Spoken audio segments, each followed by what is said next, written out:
Hi, welcome to Showman the New Rugby League TV. We're going to do some different content, but actually just been breaking news as we speak. I think Wakefield, Trinity have parted ways with Franny Cummins and Willie Poching. A bit of a shock. I've got about 40 texts going off as we speak. I'll put my phone away because we get told off, but they're all going off now. So, thoughts, lads? That's just instantly wow.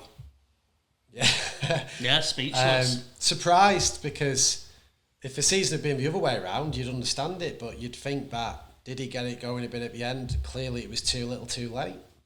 It's a cruel game, isn't it? It's ruthless. Am I surprised? Yeah, I am surprised. But, you know. Can we get his stats out, one of you? Get his stats out for what their coaching's done, please. Sam, can you get it? What does that mean?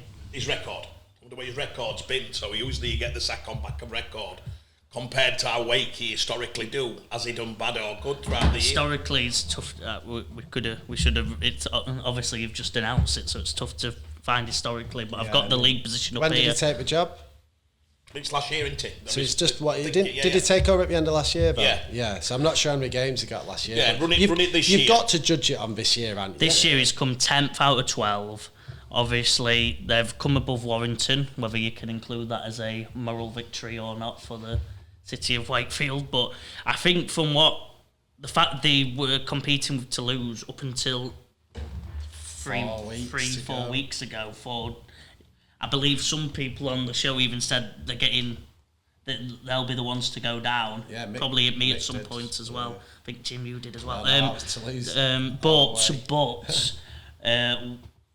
He's found a way to keep him up, and with 10 points clear, they're not even close to going down now because they've gone on such a good run in the last couple of weeks. What were the overall points? 20 they points. They won 10 of the 27 games. So you've got about 35% win ratio, which is not bad for a club like Wakey. I bet that'd stack up with probably Ches's last 2 year part. I mean, Ches had a great run, didn't he? They had that run where they got in top 6 for like 15, 18 months, but it's interesting. They clearly expect to know more. They've got a good squad. They spend a few quid, don't they? I don't think they do, actually. I think they probably spent least. I think them and Toulouse would probably spend the least in the division. So cap-wise, they overachieve probably every year. I thought they were on a similar level to OKR. No chance. No, miles off. Right. He's. I think as a club, it's interesting. This, and I've got a feeling the Wakefield fans might come out on the back of this is a shock to them. Now, personally, when you don't renew contracts, you probably know something's not right. So I thought Willie and Franny not getting announced as next 2 or 3 year deals. This has been in the balance. So obviously behind closed doors, there's been talk of whether this has been a success. The fans, I think, will come on Willie and Franny's side. I think it looks split so far. Some are saying, well, I'm surprised at the end, but first 75% of the season, they've won less than a third of the games. Is that on the social media? Yeah, well, so far it seems quite split, really. Do you want total record? Yes, please. Yeah, 36 games, won 17, lost 19, 47%. Wow. So we had a great finish to last year then, based on that.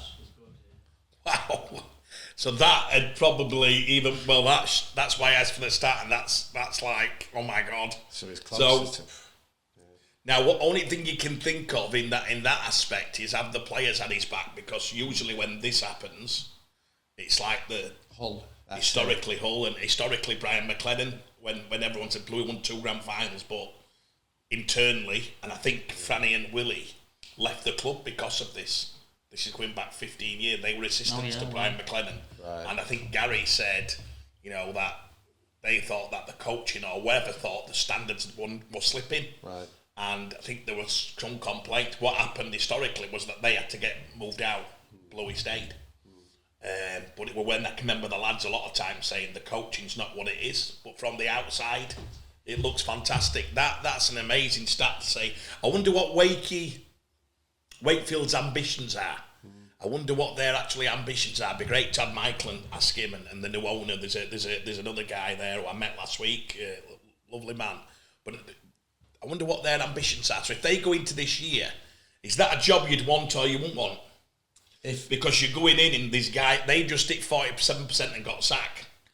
I wouldn't want that job, to be honest. So you have to be unless they're objective, depending on what we find out from IMG, if their objective is to avoid relegation, it's different. If their objective is to try and make it in the playoffs, I won't wish that on anyone, unless you get someone who massively overperforms. But then why would they? They're losing Miller. No. From what you just said there, if you said, if their objective is to stay up, I think it'd be interesting if that is their objective, that they've been fired, because that's what they've done, and they've done it pretty successfully. I'd go the opposite to you and say, unless your objective is to make the playoffs and rock it and actually give the top four a close game, and try and get in there, then I'd be like, well, maybe they've not shown it on the pitch, but they have at some point. So I don't know. It's a bit confusing to me.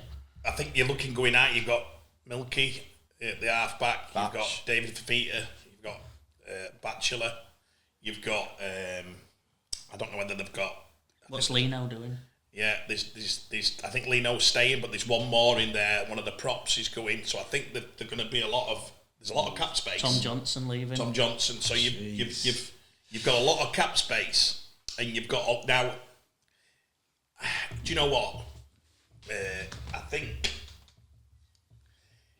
it's weird, isn't it? Because if you're going to bring another Willie and Franny, and experienced coaches, both been assistant coaches. Franny's been head coach, Bradford head coach, Widnes, assistant coach Leeds, both of them. Willie's been assistant coach at Warrington.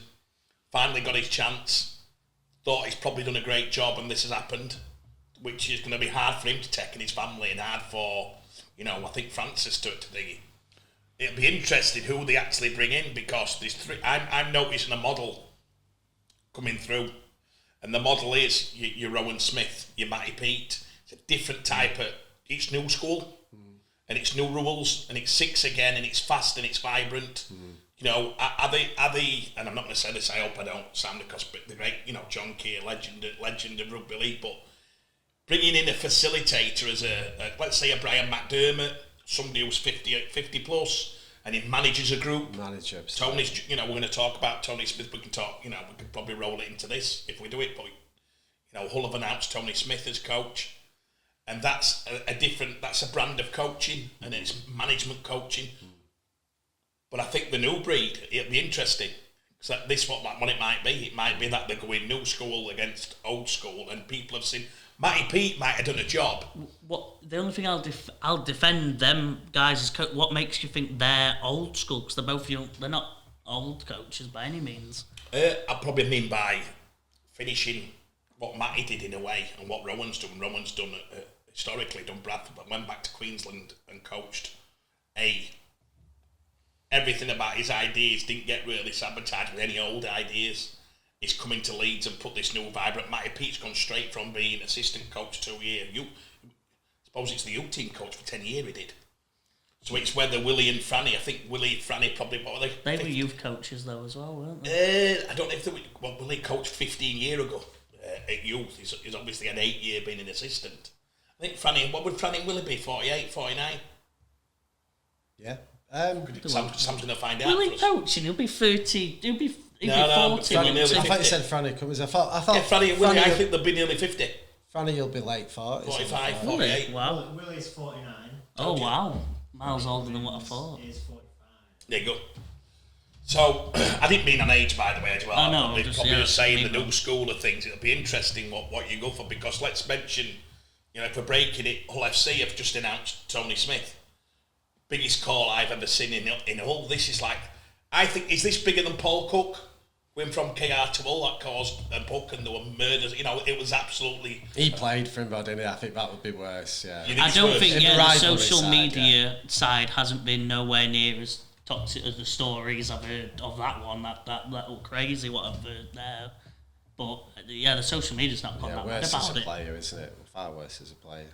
Wow, that's interesting. So we're saying because a player moves across the city, but a coach does it, and that's not. I think the big one is that I think because players choose where they go. I think the coach got fired. I think. Yeah, it's a great point. Tony got fired if he'd have left Hull KR, if he would have left it all, then there'd be murders. Yeah, that's a great point, Joe. I agree that because he got sacked, people are going to feel sorry for him that he needs a job. Our Hull, lives in Hull. Let me ask you this: are Hull KR fans going to be bothered? I don't think. Are Hull KR fans scared of Tony Smith going in there and taking over the reins? Sam, what were Tony's record before he?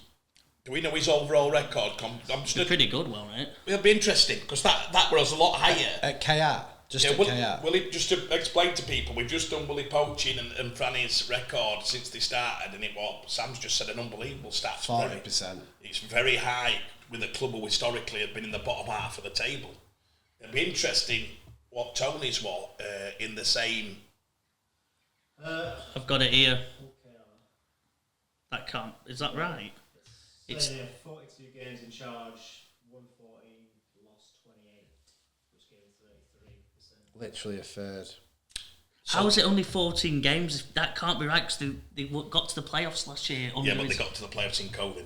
Which is what it was. Oh, they're not that many. Oh, we got it wrong. Yeah. I that stat you've got there. So that's so Tony got whatever happened at KR, but he had 7% less than Willie and Franny had done with Wakey, who historically finished below them. So that's an even bigger stat when you look at overall record. Quite makes sense. That's crazy. That makes Willie and Franny's job even better because Tony's been lauded as having this great time at KR, but actually his percentage of wins were quite low. The only thing he lost his first 12, didn't he? Did he lose his first 10? And then when he went, he lost his last 6 out of 8.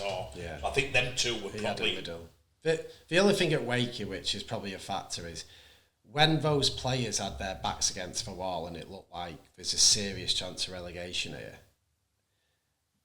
How big a part did the club feel, the coaches played, or did some of the players just actually pull the socks up and think, if Wakey go down here, I'm going with him, or I'm not fanning somewhere else. The club clearly don't think that. Something's been said. It'll be the players. It's the only thing that makes sense, because on paper, you look at how they've finished the year. Tony Smith's different because it was sliding.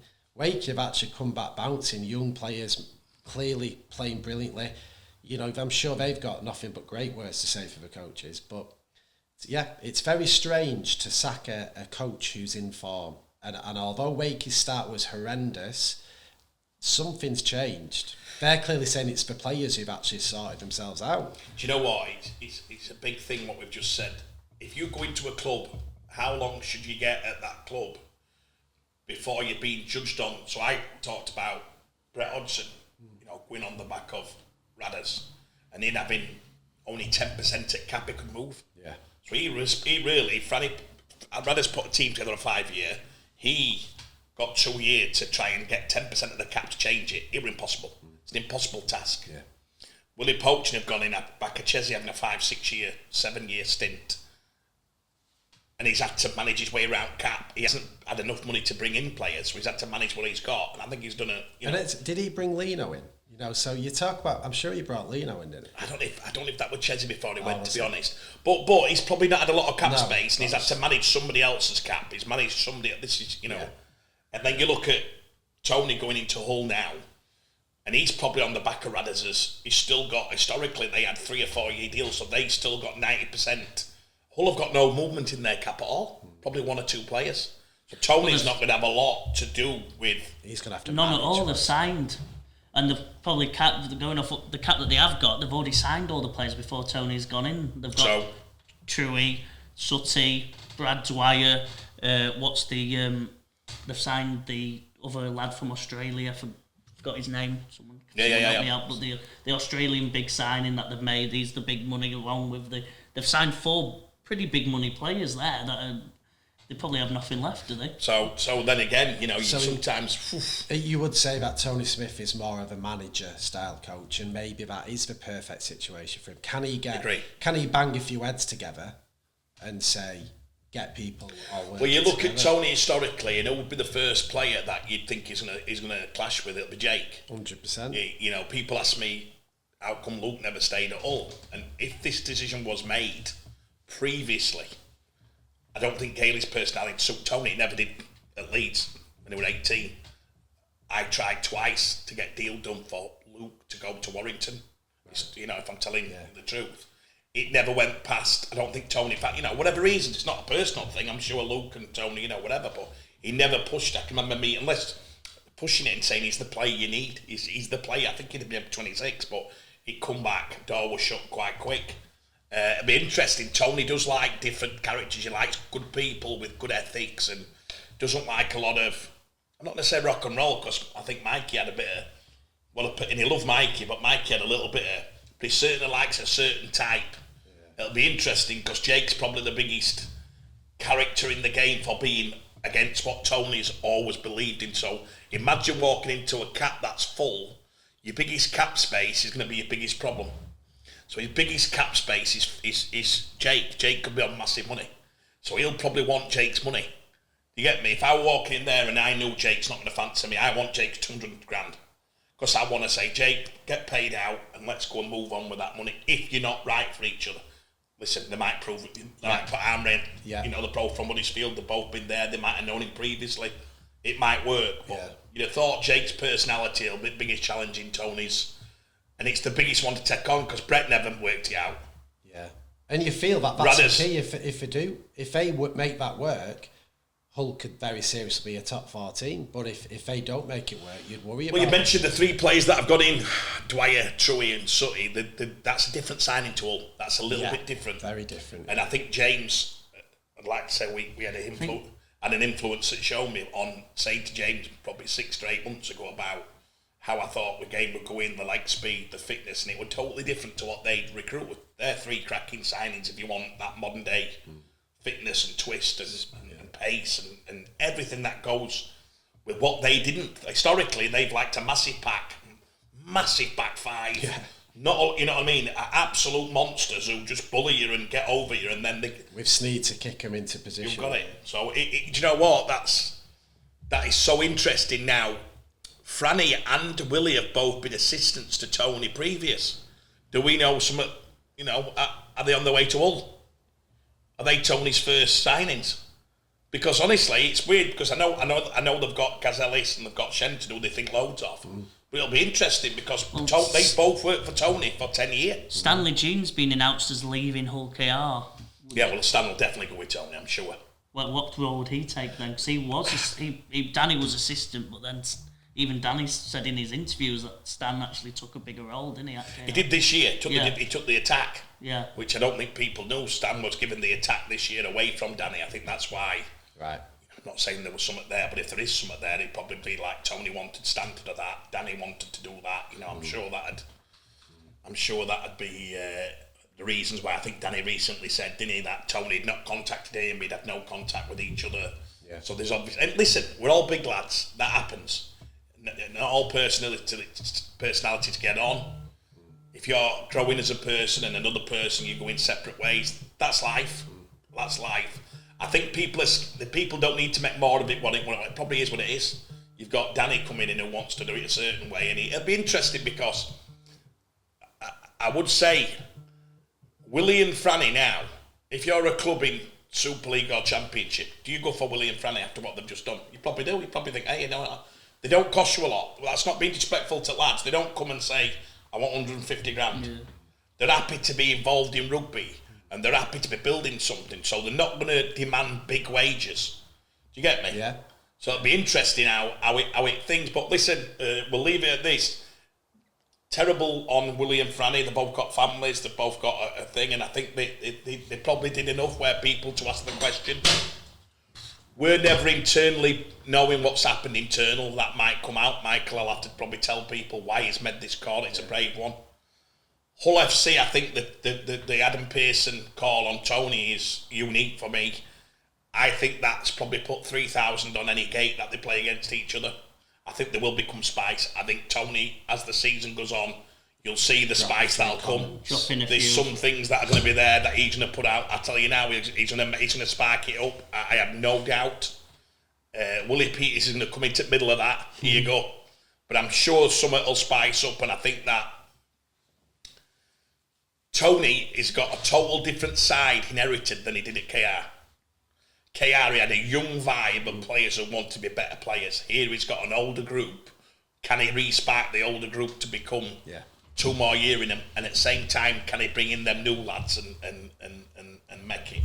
Big job for all, innit? Are we going to make a call on LSE next year? What we predict? It's too early for me, Jim. I need to know what he's doing. I want see if he can move a couple around. He's got to. Yeah, he's got to. I think he's got to get a bit of... and you know what? They might come up and say, hey, we're going to give everyone a chance. But if I know Tony, he's already made his mind up. He'd have gone... Without a doubt, there'll be 3 or 4 there he'll go, just not for me. And that'll be the chairman's job and the CEO's job to get them out. You know, that happens. Just to give people a quick idea, when Ian Watson went to Huddersfield and when coaches go in, Darryl Powell at Warrington, they do have an hit list. Yeah. They would have done their own work on the hit list and they've gone, there you go. Before I'm thing is, you need to get rid of them players. They're not my players. I don't want them around my group. They're not great for what I'm trying to build. It's a real tough job then, because you get the phone call off the CEO who said, look, to be honest with you don't fancy him. That's how cold the game is. You can just set up home somewhere. You've just bought an house. Your family's settled. Your kids settled. New coach comes in. That's why I've had a load of texts now off Wakey players, and I hit them off full players, because it's absolutely the shit they said. So unsettling, yeah. Oh yeah, because they're thinking, does he fancy me? Does he like me? Do you know anything about him? Do you know? And all of a sudden, these questions and who's the new coach? Who's the new coach? Does he? It's a real stressful time for anybody. So that is a big question. Who is going to be the new Wakey coach? Because it's a bit of a surprise generally. There's probably not. There'd have been no rumours as such until now. The way they've done it, it's in my opinion, probably already. You don't move out that quick. No. They have waited till end of year, so they've got the year of a wait. But I've got a feeling they've probably got somebody in mind. And you feel it'll be a young, more development style coach? I can't go that way with it. Because it could be. I just think after John Keir and Chesney, Chesney were a bit of a new school, but then I thought Chesney got. In the end, Ches put up like old school, what I'd say old schooly coach. I don't know. I just feel that's. I talked to a lot of CEOs now in game, and everyone's talking about Matty Pete, what he's done, and how vibrant he is. He's got Wigan rocking, hasn't he? And Rowan Smith's the talk of the town. Yeah. If you said who's the coach, I suppose Paul Rowley has to. But I do still see. Do you know when I say new school? I see Rolls as new school. I don't know why. I think he's quite a vibrant coach. Well, I don't know if you've got to do it on. I think if you say new school, what we perceive as new school is 2 things. I might be miles off, but what I think it's new school, brilliant with media, brilliant with fans, brilliant, open the club up as a thing. I think that's what Matty Pete, Rowan have done tremendously well to get everyone back together, loving the team. Wigan's crowds are rocking up, aren't they? Leeds, I've not seen buzzing like that since the golden generation. They've opened it up to media, fans, and got that back. I think that's a new school trait. And then also the way they play on the pitch, which is exciting, fast rugby, using the 6 again rule and the scrums and the thing to play fast, attractive, early play in the set rugby. I think that's the new. The new style. I think Rowley has definitely opened the club up. He does interviews that you know more about Salford than probably you previously did. And then also the rugby's been amazing to watch. So yes, I would include him in the new school bracket. Do you know what? We'll leave it on this. Did you just watch the NRL at weekend? Yeah. So did you see the Sydney, they see the derby, the Sydney Rugby? 7 Simbins. Well, I was watching it and I was in disbelief at the collision. And I got texts off everybody saying, are you watching this? Are you watching this? And if you want to know where our game needs to get to or is going to go to, it's there. We might never have a version of that. I mean, that was just... Every time somebody went to contact me, they did a nice shot or they knocked the sent out. So it's just literally kamikaze everywhere. And the brutality of that game. But we will head towards that. That's what eventually, that's where we'll let the tackle technique's got to be improved, because they were just headshotting each other. They couldn't get it right because they were played at that faster pace. We're slowly chugging behind them, but you watch our game in 3 years or maybe 5 years. That's what this is going to go to. So that it's going to go to more collision, more speed. You're not going to be able to set up points anymore. That I know people say Penrith can still do it. They can. They've got an halfback who could be one of the best halfbacks. Certainly one of the best we've ever seen. Who can still put on a spot and put it in. But usually it's frantic. So even don't you find yourself even when you watch it now, I'm having to. It's too fast to keep up with. It's so intense. It's just. I mean, if we get anywhere near that, I'd be delighted, because they've always just been They just stay as far ahead and get further ahead. I think that's what makes Cleary. I think you've accidentally nailed exactly what makes Cleary the best halfback in the world. Accidental. Yeah, is the fact that he does both. He does play to a point, and if he needs to do that in a game, he can. But he actually also, I've been watching him more, he plays at fast, exciting rugby. He's developed that in his game this year. That's what he's known for this year. He's actually changed his game around, which is fast, attacks the line. They were commenting loads about how his running game is completely changed this year by just attacking, and he's running more than he never has. Normally he was kick, different, he was amazing kick, brilliant passer, brilliant management, but he runs now, and he runs better than most already, and he's added that to his game this year, and that's why Penrith are also their best team again this year, because they've got better. Great points, right, all good. We'll wrap that up, thank you. Don't forget to subscribe to Show Me the Money Rugby TV. Great comments off the boys there, I think, and again, Willie and Franny go on to something better, better, and they get a gig in the game. Two great lads and two brilliant people for the game, so let the games begin at Wakefield. Yeah.